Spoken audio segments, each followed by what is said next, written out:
Let's discuss the winners and losers of 2024.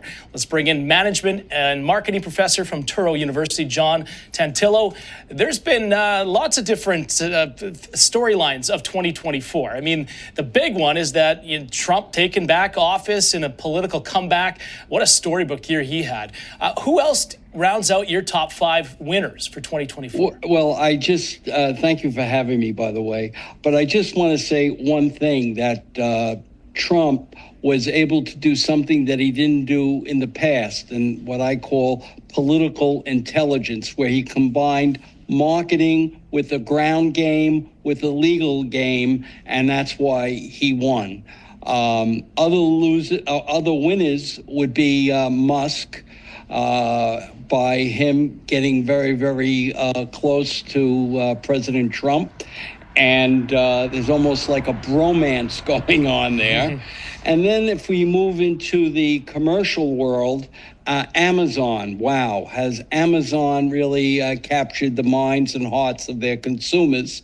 Netflix, which is not only a distribution center for movies, but they create their own content,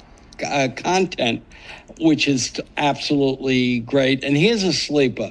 Beyond Meat, for all those vegans out there, and even for those that are more health conscious, Beyond Meat has to be a brand winner. And they're a brand winner because they have reached out to other fast food chains like McDonald's. So you gotta just think that they're really good.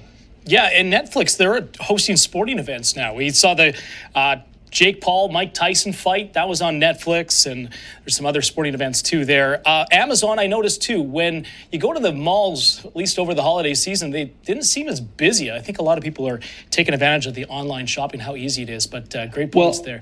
You know what underscores this situation with Amazon, John? I had a purchase of over $600. And it was a bike, and I didn't like the bike, and I wanted it to be returned. They said, keep it. We'll give you credit for it. That made me a customer forever. Wow. That is brand. I mean, that's amazing that they would do that, let you keep it and also give you the credit. Let's talk about the losers, though. It would be fair to say that the Democrats, they had a tough year. Kamala Harris. Yeah, well, I would go and say Miss Harris was the big loser because she was the brand that couldn't. She, with her unlikable laugh or cackle, to her word salads, it just didn't resonate with the voters. And we have a saying in marketing, when they say it's not about the marketing, it's all about the marketing. And the other corollary we have is one marketer says to the other, we got the best dog food in the world. We got the best ingredients. We got the best packaging. And they said, well, what's the problem? The problem is that the dog doesn't like the dog food. And the voters just didn't like this brand. Yeah, absolutely. And I mean, it showed at the polls. Nobody wanted to go and vote for that. What are some of the other losers, in your opinion? Well, right in the news, whether or not it was one of their new airplanes or not, Boeing, right? You can take a look at their safety record, even though statistically it might not be dire. From a perceptions point of view, it's not good. And also the Skyliner, those poor astronauts that are still up in space that haven't been able to come back, that's not good optics. Yeah, big time. Another one, the losers, media. The left media, they seem to prop up President Biden, his mental acuity, propped up Kamala Harris in her campaign. Yeah. Your thoughts on that? There's another saying we have in marketing, John, and it's this.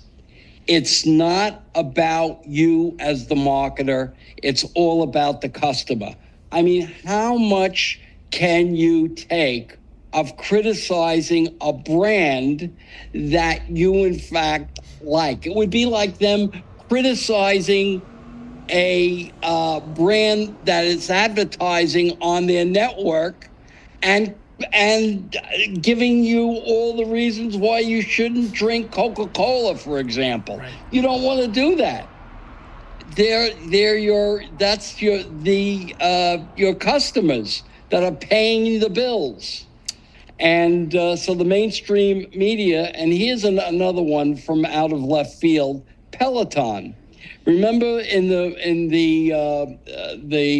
pandemic, everybody was screaming about Peloton and how good they were. Well, you know, what happens is now people are now going back to the gym or are back at the gym. And also they had some safety features with their bike. Yeah. So this is not very, very good. Along with their subscription situation, people are a little tired of them paying those excessive fees. Yeah, I totally agree.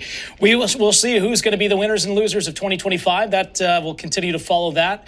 I think a winner, though, Newsmax. We had a big year. We had a lot of people come to us. I did that last year. I didn't want to get everybody upset by doing it again. But from a brand perspective, Newsmax is one wonderful brand. We appreciate that. And yeah, no, it shows in the ratings. People are coming to us, which is great. John Tantillo, thank you so much. Happy New Year. Appreciate you coming on. Thank you for having me, John. You're welcome. Happy New Year.